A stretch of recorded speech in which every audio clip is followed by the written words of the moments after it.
Last வீடியோல நிதியும் மதியும் நிம்மதியை எப்பெல்லாம் டிஸ்டர்ப் பண்ணுவாங்க பார்க்கலாம்னு சொல்லியிருந்தேன். சோ அதை பார்ப்போம். இந்த மதின்றது என்னது? நம்முடைய அறிவு, எண்ணங்கள், மதிநுட்பம். இந்த மதி நிம்மதியை டிஸ்டர்ப் பண்ணாம இருக்கணும்னா என்ன செய்யலாம்? ஒரு ஸ்மால் டிப்ஸா கூட எடுத்துக்கோங்க. நம்மளை விட ஒரு ஸ்டெப் மேல இருக்கவங்கள ஆச்சரியமா பார்க்க கூடாது.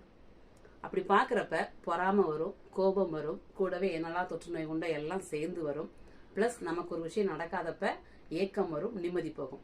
நம்மளை விட ஒரு ஸ்டெப் கீழே இருக்கவங்கள ஏளனமா பார்க்க கூடாது. அப்படி பாக்குறப்ப ஒருத்தருடைய மனசு கஷ்டத்துக்கு ஆளாகுவோம், அவங்கள மதிக்க மாட்டோம். அப்போ நம்மளுடைய குணமும் பண்பும் மாற்றப்படும். நமக்கு அதுவும் வேண்டாம், இதுவும் வேண்டாம். நம்ம கிட்ட இருக்கதெல்லாம் பெஸ்ட். எதெல்லாம் நம்ம கிட்ட இல்லையோ அதெல்லாம் வேஸ்ட்.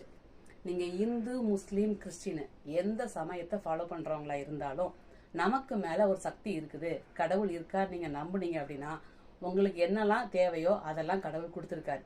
அது தோற்றமோ, அறிவோ, கல்வியோ, செல்வமோ, சொத்தோ, பணமோ, புகழோ, பெயரோ, ஆரோக்கியமோ, உங்களுடைய குடும்பமோ, குழந்தைகளோ, எதுனாலும் சரி, உங்களுக்கு எது தேவையோ அது கடவுள் உங்ககிட்ட ஒப்படைச்சிருக்கார்.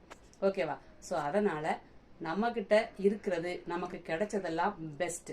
நமக்கு எது கிடைக்கலையோ அது வேஸ்ட். இத வாழ்க்கையில ஃபாலோ பண்ணுங்க. வாழ்க்கை டேஸ்டா இருக்கும் நிம்மதியோட. அடுத்த வீடியோல நிதி எப்படி நிம்மதியை டிஸ்டர்ப் பண்ணுன்றத பார்க்கலாம்.